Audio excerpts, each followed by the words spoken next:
Hey guys, welcome back to another episode of The Workshop. This week, my name is Spanj. And I'm XCaliber. And today we have two brand spanking new blueprints that we have scoured the workshop high and low to bring you today. Now, I will be reviewing the Cat D10. Let me just go over here because that's probably useful. The Cat D10 by Indigo Sin. And this is this little beast here. Meanwhile, XCaliber will be showing us through the Ardent. Who's this by, XCal? This is by Bullet Magnet. Bullet Magnet, the Ardent CV. So, let's jump straight into it and have a look around this Cat D10. Yes, it looks like a bulldozer, and therefore it is cool. Oh, it does. You're right. Have you really just noticed that? Oh. I've been driving this thing around for half an hour. Yeah, okay. Oh, I see it. Yeah, the little front. Okay, cool. Yeah. He's even got little hydraulic effects going on with the deco. So he uses these deco blocks behind the scoop here, along with his texturing and stuff, to make it look like this scoop raises, lowers, tilts, pushes out, back, forward. I love that little attention to detail. Very nice, very nice. Yeah, it's a beast. This thing, it looks phenomenal. It has, like, I mean, look at this thing. It's a full weapons package here. Mm-hmm. Yeah, very cool. I like the shape. I like the transitions and planes and everything. It just looks good, man. It's not too much, but it's got a big stance to it. It's got some really good shaping and detail, but it's not overdone, you know? It's not messy. Plus it says big dog on the side. Yeah, it does. There you go. You know, and you got the detail even if right at the bottom here. He's with the use of the deco blocks and combination texturing. You know, it makes it look like it's got tracks under there. He's even got track guards and mud guards going on. Yeah, he's really, or she, I don't know, to be honest. Indigo Sin, could be either way. Has put a lot of love and care into the detail on this thing. And like XCal says, the shaping and the lines here are pretty good. There is a bit of a triangle issue going on here that I'm not so sure about, but I think we can forgive that one. And also with piping like that, I'd much rather if there was a bit of texture on the end of that pipe to make it look like it connects to something. But we're nitpicking, we really are. Well, I am. Yeah. I really like the shovel scoopy thing in the front though. Like the detail on that is freaking awesome. Yeah. Just the little flat planes here going up against the harvesters, and pretty cool. I guess the one thing I would probably say is, like, I know this was more for RP than actual, you know, to show that it's some big time tree harvester, because it's really not so much. I mean, you'll hit a tree and you'll go about as fast as you would with anything because of how wide it is, and it's only going to hit one harvester. If you had them vertically and you had like 10 to 12 of them lined up, then it would perform a lot better as a tree demolisher. But you notice that he's got tier 2 drill lasers here as well. So any big rocks that are getting in the way, you can chop through those as well. No, I agree with you. The tree chopping thing is going to take a little while, but I did drive it around, and I'll have another little go in a second so you can see how it performs. It's not too bad.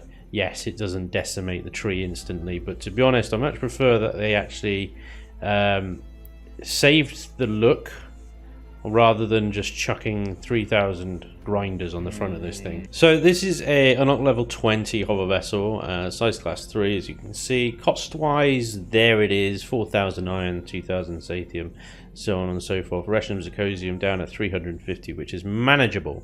And we've got 4 rocket, 4 plasma, the drills, 6 minigun, 1 artillery, 4 Gatlins. So you could actually have another 2 Gatlins on there.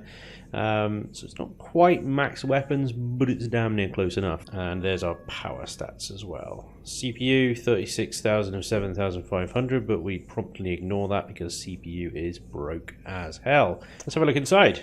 Around the back here is this cheeky little entrance just here. We've got some nice signal logic, opens the door for us, and immediately we were greeted with a health station and O2 station in a nice well-lit alcove.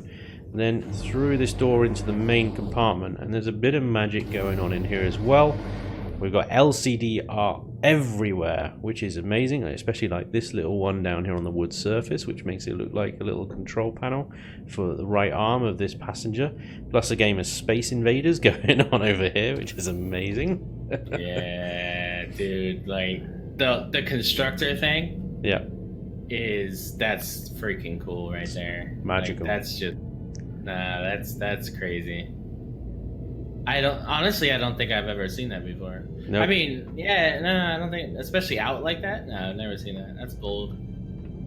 It's pretty good. Yeah, there is. Yeah, like I said, there's LCD art everywhere, and it's all very good. So that's always nice to see. I really like as well the way he's embedded the generators in the wall behind those glass panels there.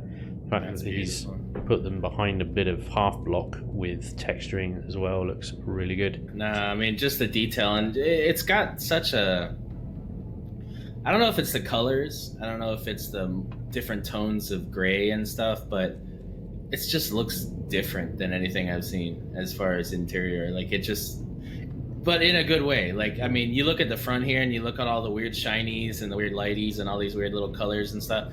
It just looks very unique, but I'm actually cool with it. Like, this would normally trigger me, all these different colors, but it's got like kind of a weird theme going around here. It's just such a, I mean, I don't know, the sky blue fridges, but in total, it's just, yeah. And then you got like the C-3PO clone chamber here. I mean, it's like, yeah, he just went all out. Yeah, he went all out, man. Just, you know, what's this up here? Drone hatch? Not quite. That goes to a cockpit. It goes to the top cockpit.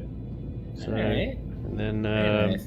Yeah, so you've got two methods. You've got an interior armored cockpit, presumably, and then the top one for just cruising or external access. You need quick access, jet pack onto the top and go. But yeah, I mean, I echo your points really about the interior. I mean, there are elements in here that are amazing and, you know, I really love, and then there are elements that I'm just like, God, what were you thinking? Okay, random clone chamber, and it's loose as well. I mean, that just annoys me that I could jump on top of it. I mean, why am I up here? Yeah. Why can't we use this space for something? Do you know what I mean? And yeah, the sky blue fridges as well, and that whole sort of view of looking at the back there just doesn't quite work for me. But you know, it looks kind of random, yeah. The front looks so good with the chrome and the silver and stuff, and the copper. It actually, like, I like that. I like the look of that. But yeah, the back just looks like it was, oh yeah, I got to put some stuff over here. Yeah, exactly. Yeah, there's good points, there's bad points, but you know, interior design is so subjective to personal taste. So, all right. Let's take it for a quick spin then, and see how she handles. Going to go into the top cockpit. I'm going to kick you out. Nope, I'm in. Alright, so I've got some nice flashy lights on the top, which is good because we are in a bulldozer. Let me just turn my HUD on so we can actually see what's going on. And we're going to chop some trees down to see how that goes. But yeah, it stops the tank dead and then quickly dispatches the tree, but it does interrupt your flow, as we know. And we've got the drill lasers here. If we put them onto rock, now we've just got to find a rock. Rock-sided, and I can't really see, so I'm gonna have to sort of just connect. There we go, we got it. But yeah, it's difficult to see over the front. I can't even see the lasers. You know, it makes it kind of difficult to aim them. But you know, I imagine the firepower on this thing. I imagine it would kick the crap out of any POI, really. I mean, yeah. Plus, you got all that frontal. You know, I mean, it's yeah. If we just glitch into the front here, we can see the thickness of the armor. Yeah, this is combat steel. So you've got a good couple of layers, and then you've got this grille, which has a layer again. But then you are straight into some RCSs and cargo container extensions. This is a big old gap in the middle here between some more extensions, and then you're into thrusters and so on and so forth. And it does look like the interior is built of plastic, which is good for cost saving. So I wouldn't sit it in front of a POI for too long. It can definitely take a few hits with that combat steel, but it's certainly not going to be able to tank, say, the Fortress, the Xenu Fortress, that is. But there we go. That is the Cat D10. and that is by Indigo Sin. Link down below, as always. Check it out. Very nice, very nice. Good job, man. What did you bring to the party then, XCal? All right, guys. So what I'm bringing to the table here is the Ardent CVS CL25 Corvette Patrol. I can't read that long. It's a Corvette. It's by Bullet Magnet. Yeah, it's a space patrol CV meant for fighting in space. That's what we got here. This thing's an unlock level 25. It's 10,000 iron, 15,000 saphium, 2,500 silicone. It's got about 3,000 of a restrium zirconium and about 2,500 neodymium. It doesn't have the ability to store HVs or even really SVs. It's meant as a fighter in space, and it's armed to the teeth for that purpose. Fixed rocket launchers, plasma cannons, rockets, plasma and artillery on top. It's got plenty of planetary side turret coverage on the bottom and top. So, this thing's great for going in and out of planets, just hunting. I could see, not to say that this could really take out a POI on planet side. It might, but it would take a bruising. But it could definitely deal with some orbital POIs and fight other CVs and PvP possibly. I really like the shape of it. I like the stance of it. I like how the back kind of like swoops in underneath. It's got a really cool stance to it. Yeah, it's definitely a brawler kind of. It's like you say, it's armed to the teeth here for something this small, this size. And I can imagine, given the thrust that's been applied there, he's got the large thrusters in there. This thing's going to move pretty well, I bet. And with that kind of firepower, it's definitely a brawler. Yeah, definitely. I gotta say, he's done some pretty simplistic texturing, but I like how he's combined some of these rough textures. Now, these are textures I personally wouldn't normally use, but it really works for this. It makes it, I don't know how to, it makes it rugged looking. It makes it look like some kind of a Reaver kind of like, it looks heavy armored. The layers, the sections of shaping are really good, and the way he's kind of presented the thrusters here with the double shutters. I think that's actually triple shutters. Yeah, triple shutters, so that's 3,600 hit points to get to these thrusters. Not bad at all. I like the back. I like when you look at the back and you look up, he's got the thrusters exposed there. It just looks cool. I don't know. The shaping of it is really good. If you come down here, there's only one way to get into the vessel. Took me a second to find it, but it's in the center here, and it's bright yellow, so I don't know why it took so long to find it. Come here, and he's got motion sensor set up here. Come down nicely, yeah.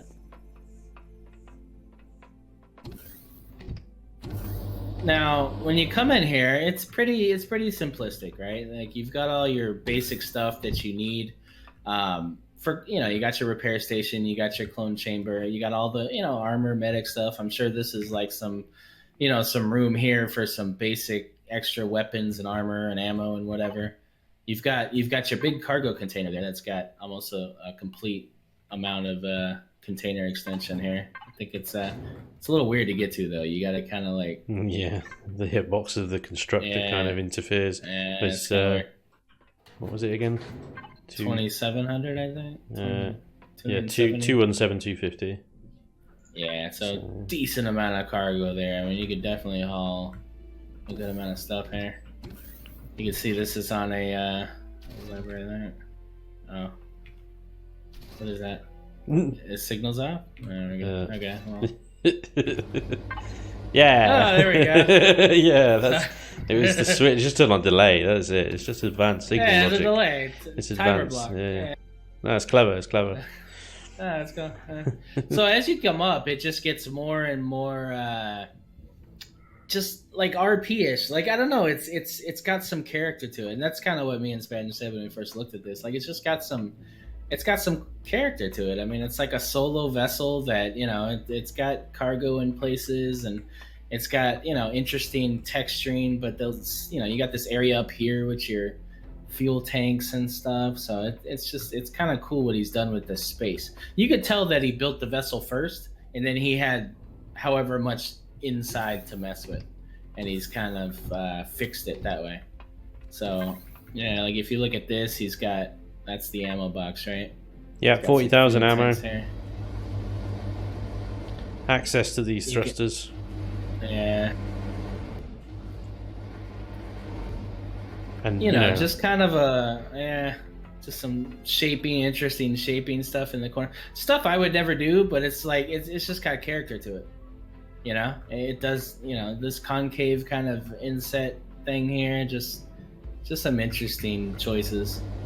I think the orange pieces are supposed to look like they maybe detach from the ship or eject or something, maybe.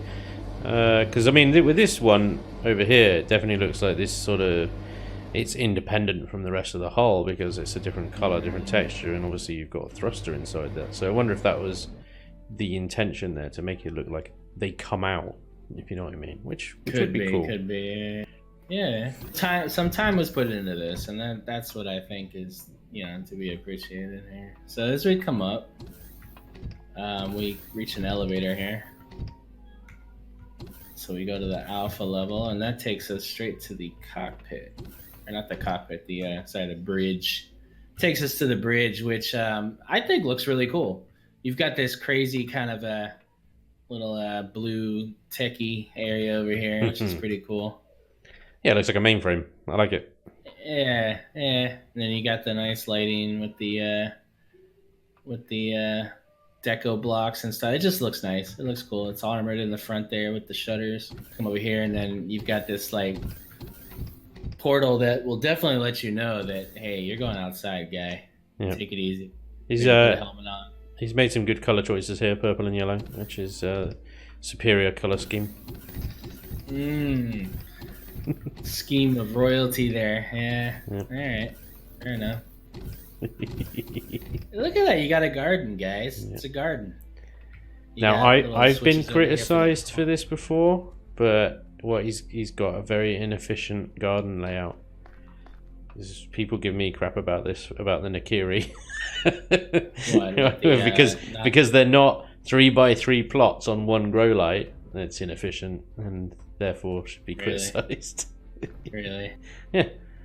What? Really? I get shit for it all the time, so everybody else should as well. I mean, is Promethium that scarce? Like, really? Well, yeah, anyway, let's break it down. Let's break it down to like how many Promethium ore that actually wastes. You know, and let's talk about it then.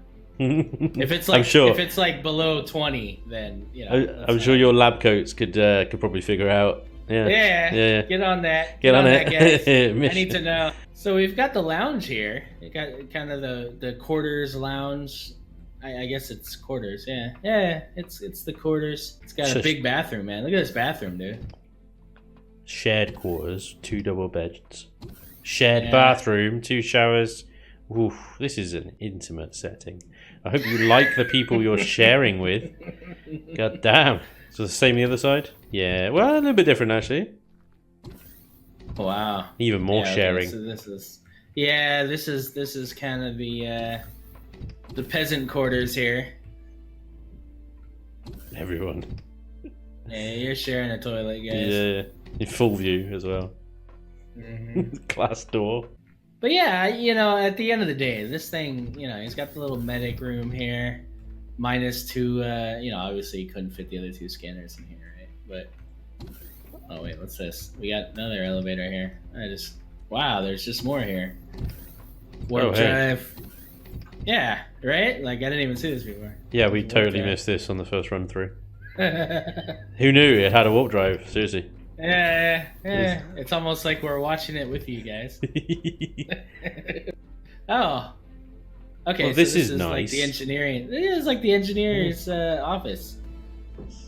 Yeah. Cuddle corner. Yeah, bookshelf there.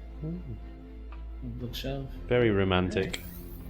No TV. I mean, it's all right. The other scanners, by the way, are back here, the other side of the garden. Oh, they are, aren't they? Okay. Yeah. Cool. All right. Yeah, so, you know, he's covered everything, man. And it's like, you know, there's different ways to build a ship. And in most ways, like, you can tell how the ship was built. This was obviously built outward first. He got the shape he wanted. You know, he got the layout of the outside, and then he came inside and said, "Okay, let's create some stuff." But to me, it makes it a little more RP and a little less over formulated, I guess you could say. Like even the way I lay stuff out, you know, like Jay Randall, you know, like they make these CVs and they're laid out to where everything is perfectly symmetrical and everything has its place, and it's usually the same on both sides, and it's cool, but it's very functional, and it could be a little cold when it comes to gameplay. This is, you know, it feels like a ship. It feels like sci-fi. It feels like, you know, this is some weird ship that you live in with checkerboards on the walls. Yeah.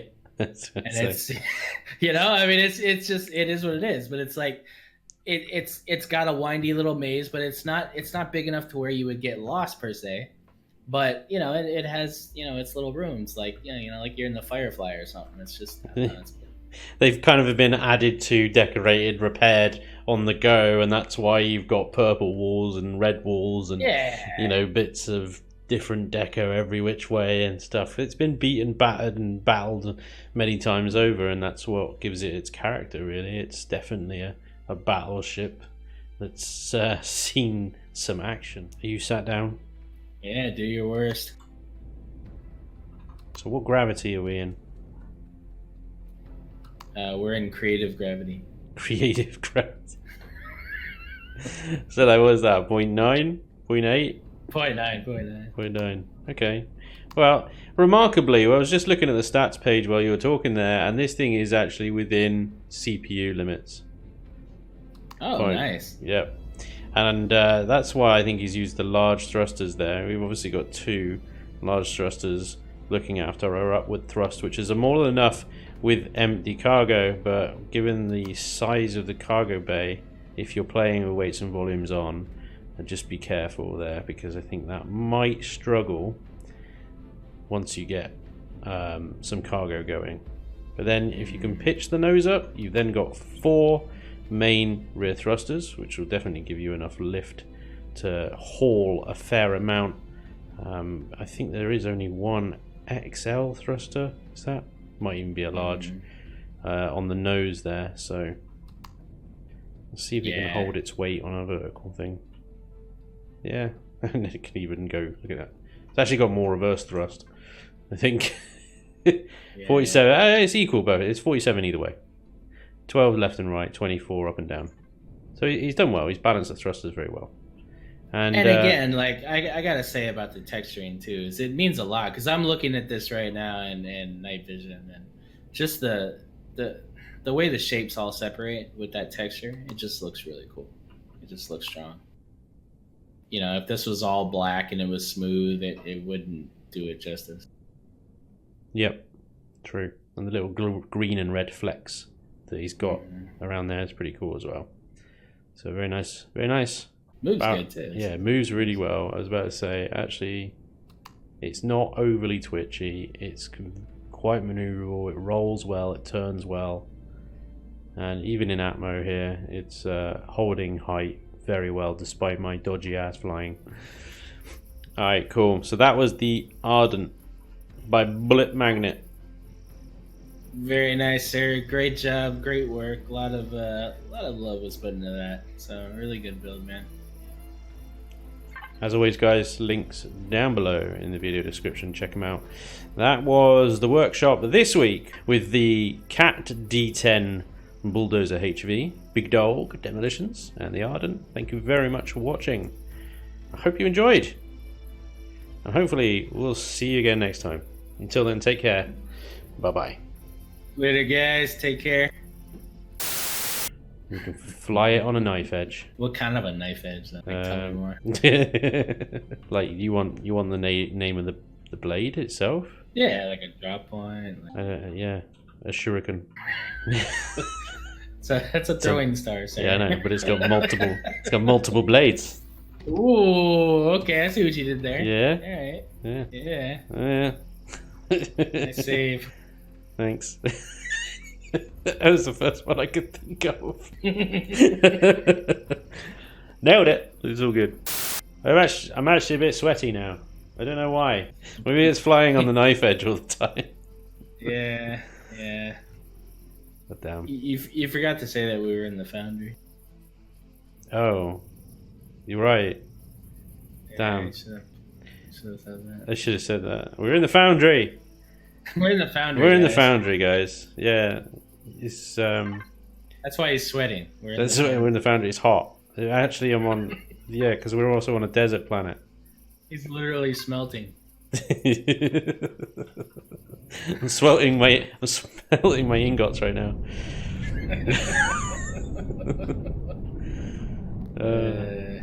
But yeah, guys, don't forget, if you want to join the Foundry, this is an exclusive creative server for patrons and Twitch subs of XCal and mine. So come join us. Join us in the foundry so we could build with you, so we could see what you guys are doing, and you know, our different shows that we're doing. We're gonna be popping in here, and we're gonna be doing some live stuff and showing off some of the creations you guys are doing. Was that enough of a shameless plug? Yeah. Cool. And you know, it's small enough. It I lost you after it's small enough. I don't know why it's doing that. No, I don't know. Voice activation. Yeah, so it's small enough to where, you know, it seems like. Jesus. What the fuck, man? What is going on? Your mic is trolling you. Am I losing my key? It seems like my key's broken or something. You bound it? Can you bind it to a mouse, maybe? Just make sure because you've got the push to talk on your mouse. You now need to hold the mouse up to your mouth like a microphone.